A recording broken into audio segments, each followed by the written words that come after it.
Ladies and gentlemen, welcome to a very special week of the PMP College Football Edition. I am your host this evening, or this morning. It is 4:40 in the morning. TJ Riddell.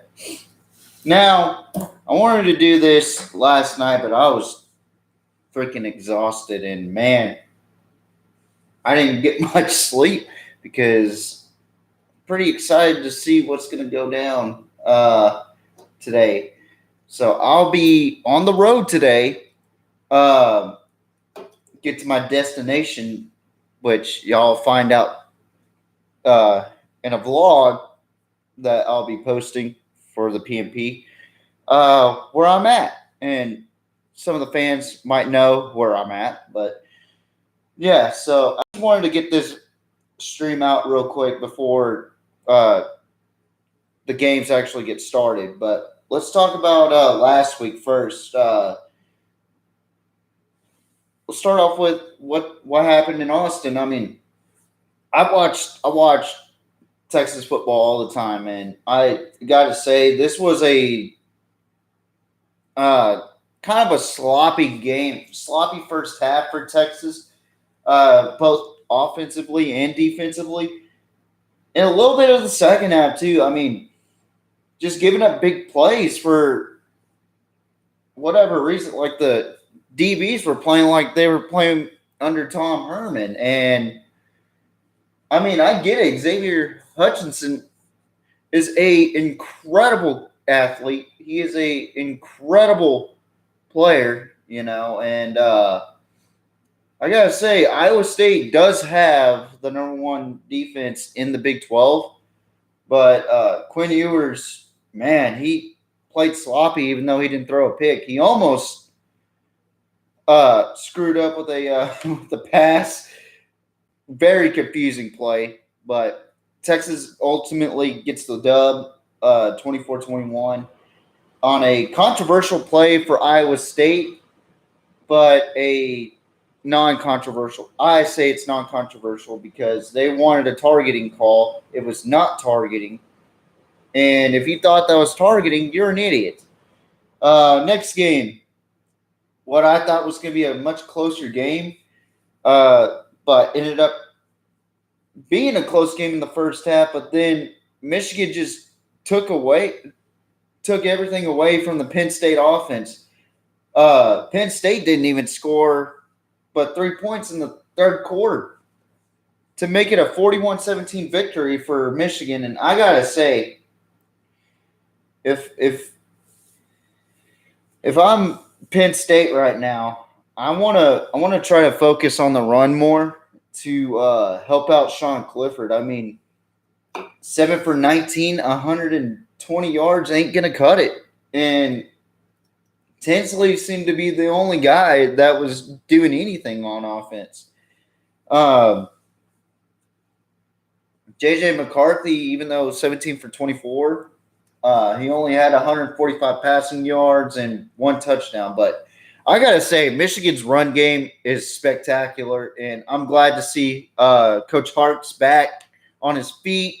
And it looks like Donovan Edwards and Blake Corum are just running the show over there in Michigan. Michigan needs to do what they have been doing and run the ball with Blake Corum and Donovan Edwards because, my goodness, that is a dangerous running back core.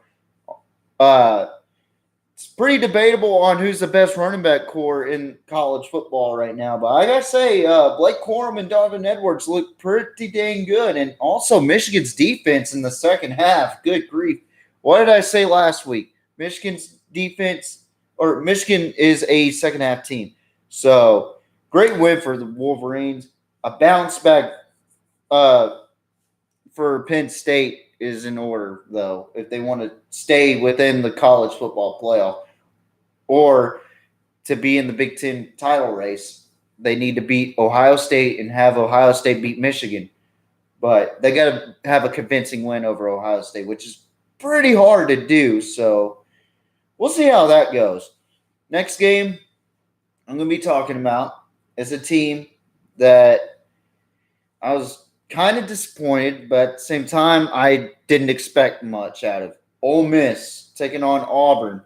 Should have been a blowout, but Auburn kept competing, and Ole Miss had 21 to nothing on it, and then all of a sudden Auburn starts coming back, and then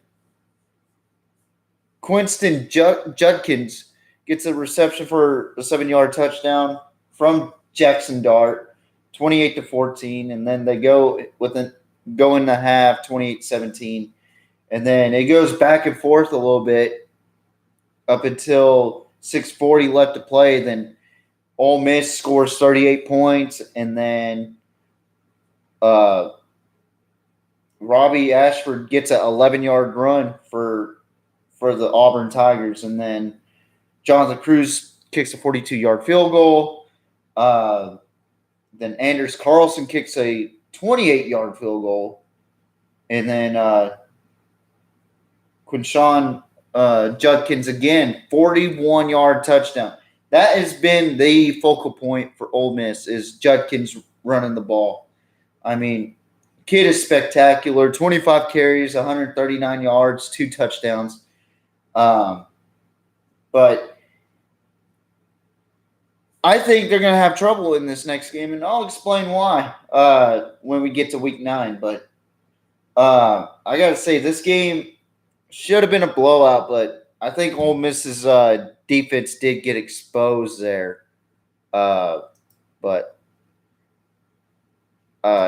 Next game, we're going to talk about a pretty surprising game to me. I didn't realize Dylan Gabriel was going to come back. I knew he was under concussion protocol, but he was able to come back in, and he looked really good in this game. I mean, Oklahoma had control against Kansas, and I was thinking Kansas was going to give them a fight, and they did. Jalen Daniels didn't get to play, but Bean did get to play, and he had a pretty good game. He had 2 picks, but despite all that, Dylan Gabriel threw over 400 yards passing, and Gray, the talented running back that he is, he had 176 rushing yards with 20 carries. That's video game numbers right there. Marvin Mims, 9 receptions, 106 yards.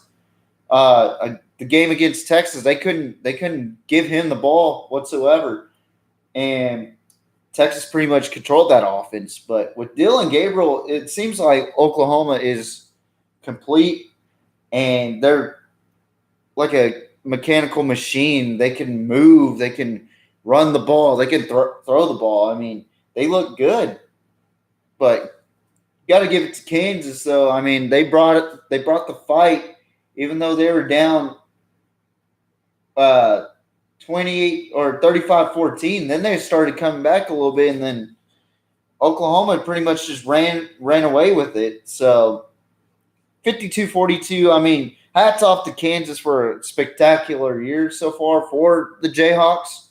Hashtag rock chalk. But the Sooners find a way to win, and they win pretty convincingly, in my opinion. They just gave Kansas some points, but hats off to the Sooners for bouncing back from a 49-0 deficit. But next game, we're going to talk about the Illini squaring off against Minnesota, who had a very disappointing game the week prior of last week. If I can find it in my notes. I believe they were one of the 2 that lost that last week. But anyway, no, they weren't. But anyway, Illinois looks pretty good. DeVito fits that mold over there in Illinois, and the Fighting Illini look like a really dangerous offense. And my goodness, 41 carries, 180 yards. I don't have a calculator on me right now, but that's a lot of carries for a running back, especially for a Illinois team. And I love what's going on with Illinois right now. They look good. They look like they're ready to play. They're 6-1. We haven't seen a 6-1 Illinois team since Juice Williams was playing for the Illini. But great win for the Illini. Tough loss for the Golden Gophers. But next game was a game that I thought was going to be a blowout, and it should have been, and it was.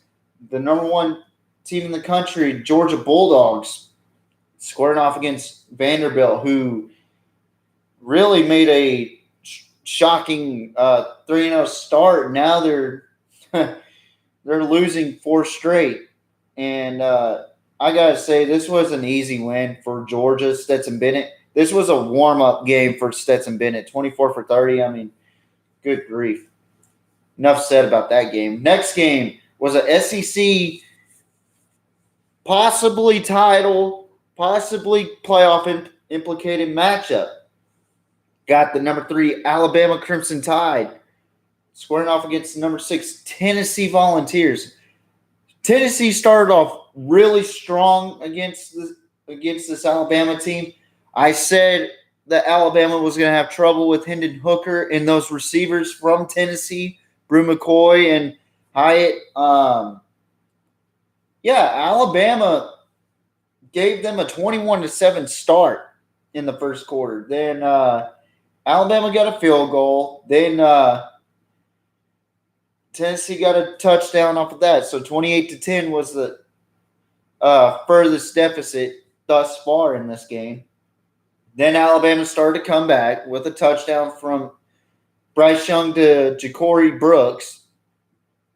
And Will Riker kicks a 43-yard field goal to have a one-possession game, 28-20. I call that a one-possession because you could score a 2-point conversion on that. It's technically a two-possession game. And then here comes Alabama all of a sudden. I guess Nick Saban gave them the talk. Like, we need to drive these motherfuckers down to the ground. Let's go. We're better than this. So Jahmyr Gibbs runs a 26-yard run, and then Bryce Young throws a beautiful pass to Ja'Cory Brooks for a 2-point conversion. And then all of a sudden, Jalen Hyatt, 60-yard reception from Hendon Hooker. Unbelievable play. But then the field goal attempt is no good for Chase McGrath. And I was kind of shocked. I was watching this game too. And this is where it gets interesting, okay? So Alabama scores 35-34. And then immediately at 14:01 left in the fourth quarter, Jalen Hyatt gets a 70-yard reception from Hendon Hooker, and then Hendon Hooker throws a 2-point conversion to Princeton Fant and makes the score 42-35. And then Alabama all of a sudden wants to play defense, and they score a touchdown. Cameron Latu with a 1-yard reception from Bryce Young. And then Dallas Turner returns a 11-yard fumble return for a touchdown, makes the score 49-42. And then this is where Alabama gave Tennessee the win, in my opinion. Tennessee gets a touchdown pass from Hooker to Jalen Hyatt. That offense can drive down the field. It kind of reminds me of the old Texas Tech with Mike Leach. And the score gets 49-49, right? So Will Riker is set up for an easy field goal for this guy, okay? He kicks it wide right. And then, little behold, you got enough time for Hendon Hooker. You got enough time for that Tennessee Volunteer offense to run their plays. And what do you know? They go down the field, sets up a 40-yard field goal for Chase McGrath, and he wins the game. He wins the game for the Volunteers. The fans stormed the field. They're probably getting fined. They take the field goal post, and they chunk it into the fucking river. They chunk it into the Tennessee River. Holy shit, folks. The Volunteers have shocked the world, and they defeat the Crimson Tide for the first time in the Nick Saban era. The first time since 2006, before Nick Saban. And I got to say, this was an emotional roller coaster of a game. I could not believe it. I was excited to watch this game. This game was just unbelievable. I knew Tennessee's offense would hurt Alabama's secondary. And Alabama's got a pretty common opponent in Mississippi State with Will Rogers. I mean, if Alabama wants to win games, they got to tighten up on the pass defense for sure. The run defense, I'm okay with, because Wright didn't have over 75 yards rushing with 12 carries, but Jalen Hyatt set a record over in Tennessee, I'm sure, with 6 receptions, 207 yards, and 5 tutties. 5. And that's all Hendon Hooker's passes. 21 for 30, 385 passing yards, 5 touchdowns, 1 interception. And Bryce Young, what a bounce-back game. And he took some shots, man. He took a lot of shots. 35 for 52, 455 yards, 2 touchdowns. And I got to say, you got to put Hendon Hooker in the Heisman race. Him and now Jalen Hyatt is looking to be a part of that award for receivers. I forget what it's called, but Hendon Hooker should be a Heisman contender now, if he's not already. I believe he is right up there in the top of the mix. It's probably a battle between him and C.J. Stroud, but we'll see. Next game, we're going to talk about another game that I thought was going to be a shootout, and it was. At first, I was really surprised because Oklahoma State scored 14-0 in the first quarter, and then Max Duggan using his legs to score. And then Oklahoma State jumps to a 24-7 lead. This is where I was like, man, this was a bad pick, and I've already had a couple of bad picks in this week. And then TCU started to come back a little. Then Oklahoma State kicked the field goal, and then TCU kicked the field goal. This is third quarter, by the way. And the third quarter showed 30-16 Oklahoma State. Surely everybody thought Oklahoma State was going to run away with this one and remain unbeaten. Well, not so fast. Quotes by Lee Corso. Shout out to Lee Corso. I hope he's doing well. TCU starts to come back. Kendre Miller with a 3-yard touchdown. And then Jared Wiley, a Texas transfer, going to TCU from Max Duggan, makes it 30-30. Then overtime starts. Quentin Johnston with a 25-yard reception from Max Duggan puts TCU in the lead for the first time in the game. Then Dominic Richardson, who is a dog of a player for the Pokes, gets a touchdown. And then Tanner Brown kicks a field goal. And then TCU wins with a touchdown, and that's your final, 43-40. Absolutely great game. I think what hurt Oklahoma State was the pick from Spencer Sanders and just not being able to capitalize in the red zone, or just not being able to capitalize on their drives, just kicking field goals in the third quarter. If it wasn't for that, they would have won the game for sure. I mean, the highest peak, they had 92.6% chance of winning, and that was when they were up 30-23. But Spencer Sanders almost hit the 250 mark. He had 20 incompletions, 16 for 36, 1 touchdown, 1 interception. Max Duggan, 23 for 40, 286 passing yards, 2 touchdowns. Kendre Miller, who I think is the player of the game in this game, 22 carries, 104 rushing yards, 2 touchdowns. Next game, Syracuse squaring off against a Devin Leary-less team of North Carolina State. I thought North Carolina State was going to have trouble with Syracuse. Syracuse is becoming a legitimate threat to Clemson, I think. And they come out with the win, and they're still unbeaten as they beat the Wolfpack 24-9. I thought this was a really good game for the most part defensively. NC State really did a good job against that Syracuse offense, but at the end of the day, it came down to Sean Tucker running that 25-yard touchdown, and they just could not stop Schrader and Gadsden the second. So Chambers, the backup for NC State, went 18 for 30, 160 yards, no interceptions, no touchdowns.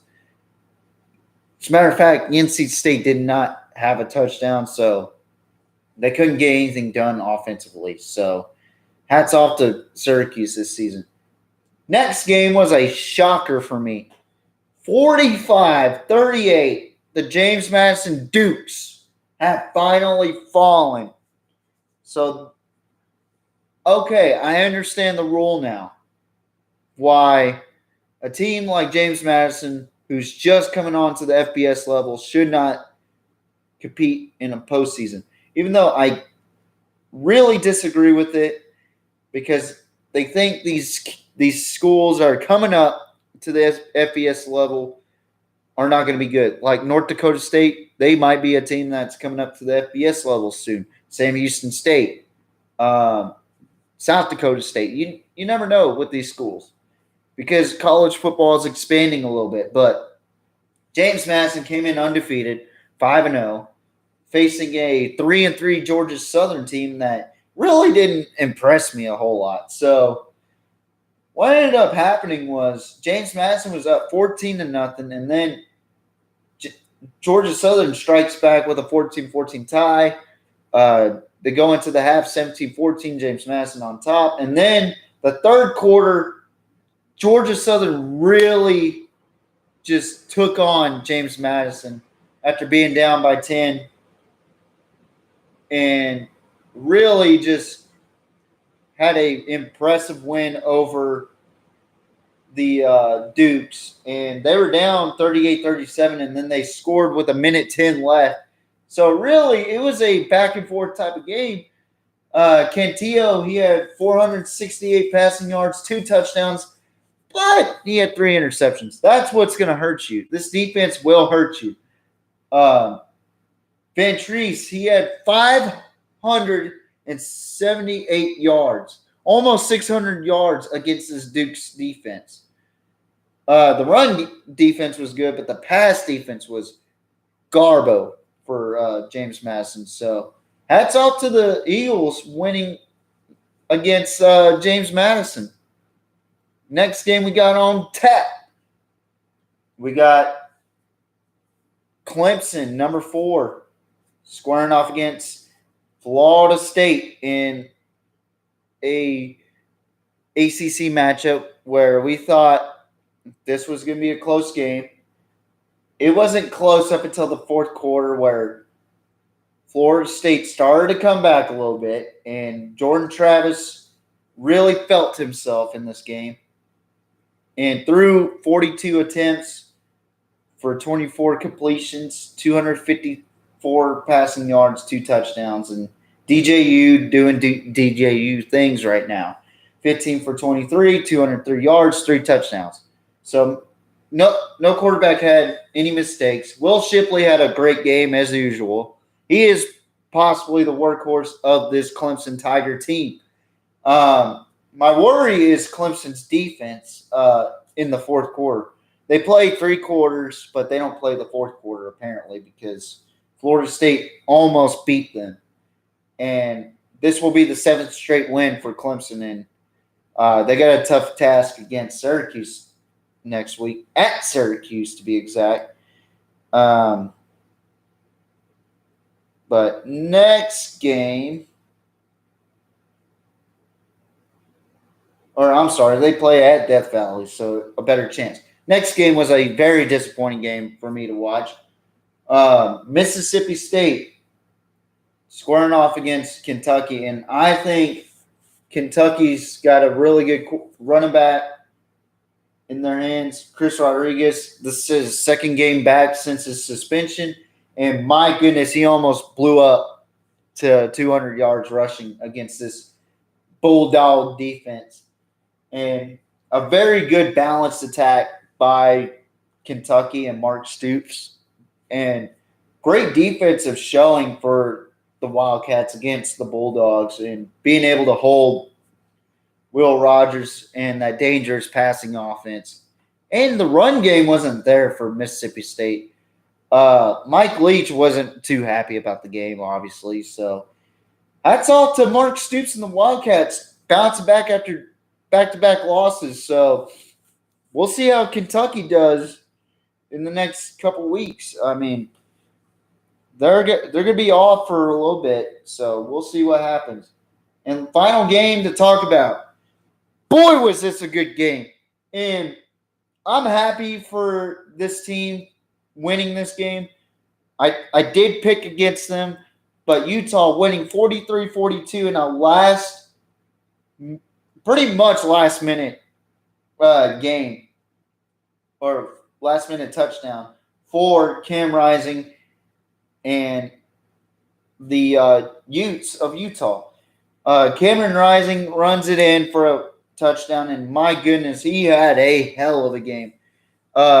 It was for their teammates that they lost, and man, those were awesome helmets, by the way, but what a freaking shootout of a game. And I thought USC was going to run away with it. I tuned it in. I think I tuned in during the second quarter, and then all of a sudden Utah starts coming back. And it turns into a back-and-forth game. And then Utah gets into the end zone, and they're going for 2. And I was like, oh, my God, they're going to try to go for the win here. Ain't no way they're going to let Utah get in.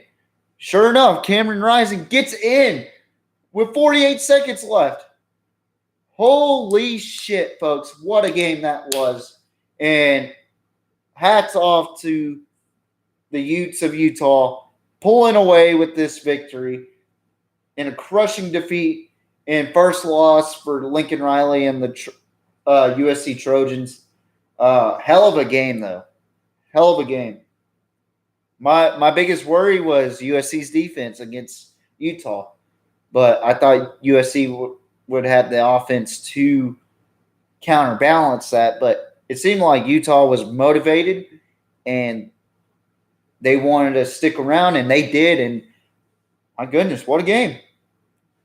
2 claps. But we're going to move on now to week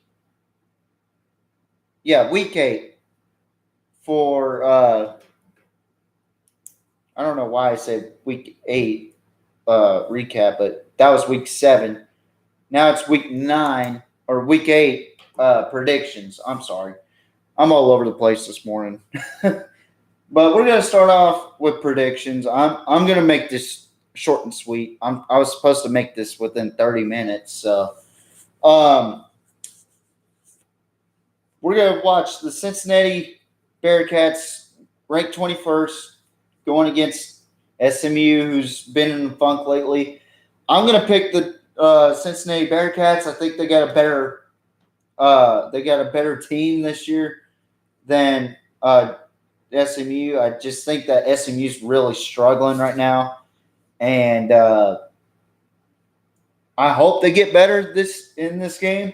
But I'm going with the Bearcats winning this game. Next game, got Got my Texas Longhorns, number 20 in the country, 5-2, 3-1 in Big 12 play, fighting for Big 12 title implications here as they square off against Spencer Sanders and that mullet, Mike Gundy, in that number 11 Oklahoma State Cowboy team. This is going to be a good game, I think. I think Quinn Ewers is going to have an excellent game. I think Spencer Sanders is going to have an excellent game. This is going to be a tight one. I'm going with Texas on this one for obvious reasons. I'm never going to pick against them unless they're having a down year like last year, where I would be picking against them because they sucked last year. But I'm going with the Longhorns. I have really good faith in this year's team. So I'm not saying it's going to be a blowout or it's going to be convincing. I think this is going to be a fight.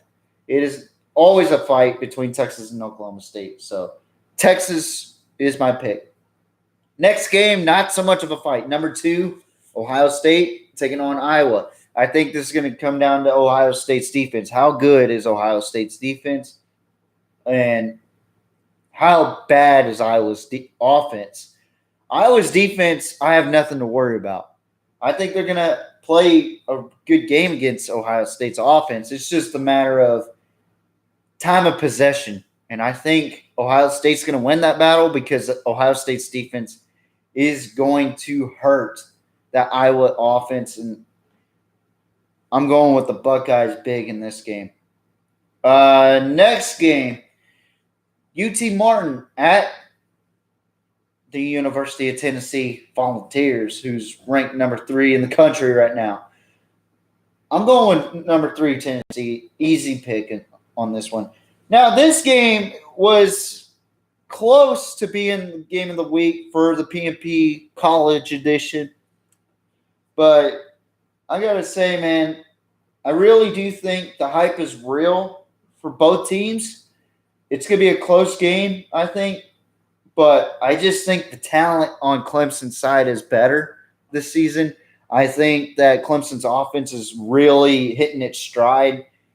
But if Clemson doesn't play fourth quarter against this Syracuse team, they're in trouble. But I'm still sticking to my guns with Clemson. I think Clemson's going to play them really good against that Death Valley home crowd for the Tigers. And the Orange better be ready because this is a true test. We thought NC State was a true test. Wait until you go to Death Valley. This is a true test for the Orange, but I got Clemson on that one. Next game, the experts got LSU winning against Ole Miss. Now, why would the experts pick LSU over Ole Miss of all teams? Well, here's the thing. The hype is not real for number 7 Ole Miss. They're undefeated, yes. They're bowl eligible, yes. Lane Kiffin's doing a great job. But if you eliminate the run game, what's the pass game going to do? Jackson Dart hasn't really thrown that good this season. 11 touchdowns and 6 interceptions, that's not good enough. And also LSU's got a really talented dual threat on the other side. So I'm going to have to agree with the experts on this one. I got LSU winning at home and pulling an upset over number 7 Ole Miss.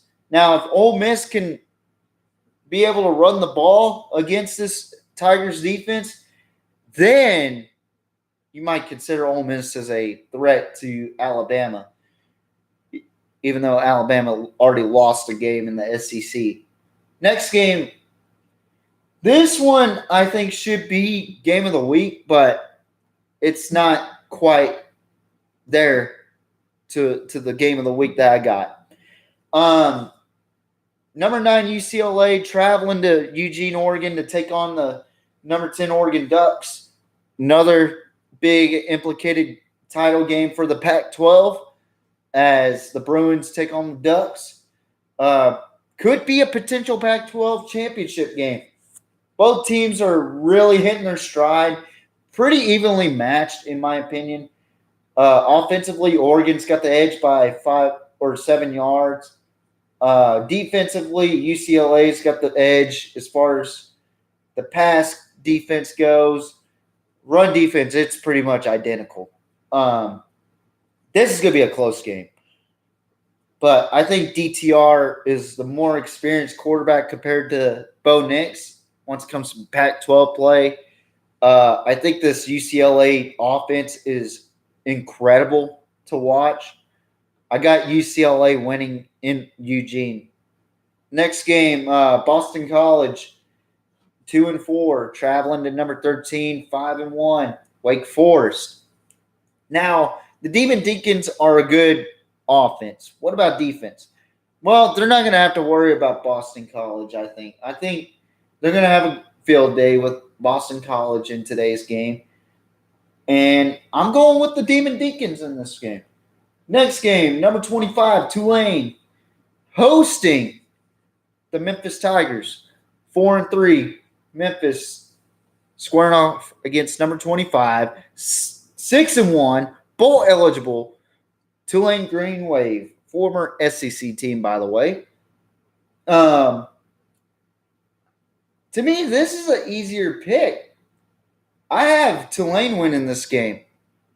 I'm not going to talk about spread because I ain't got a whole lot of time. I got to start packing up again and heading out.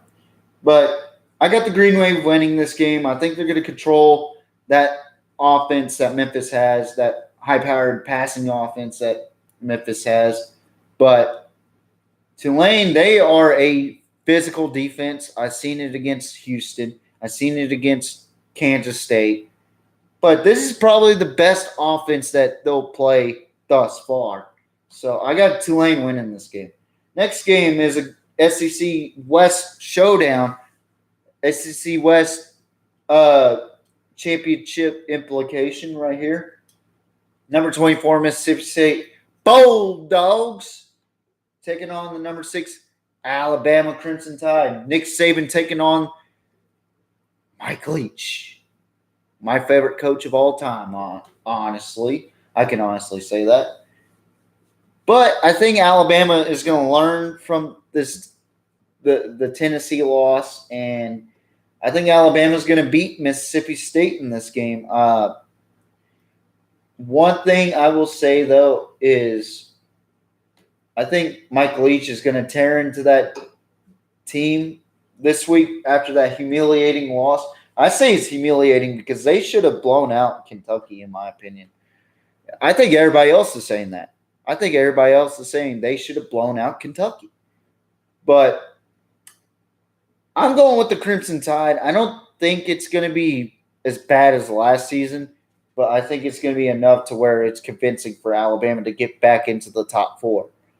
Next game, Minnesota taking on Penn State. 4-2 Golden Gophers taking on the 5-1 Nittany Lions. Number 16 Nittany Lions, to be exact.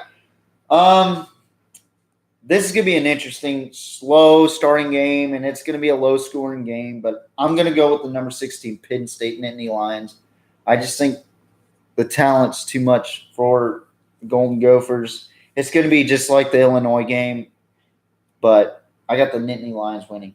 Next game, the last game on tap for the PMP College Football Edition, Week 8.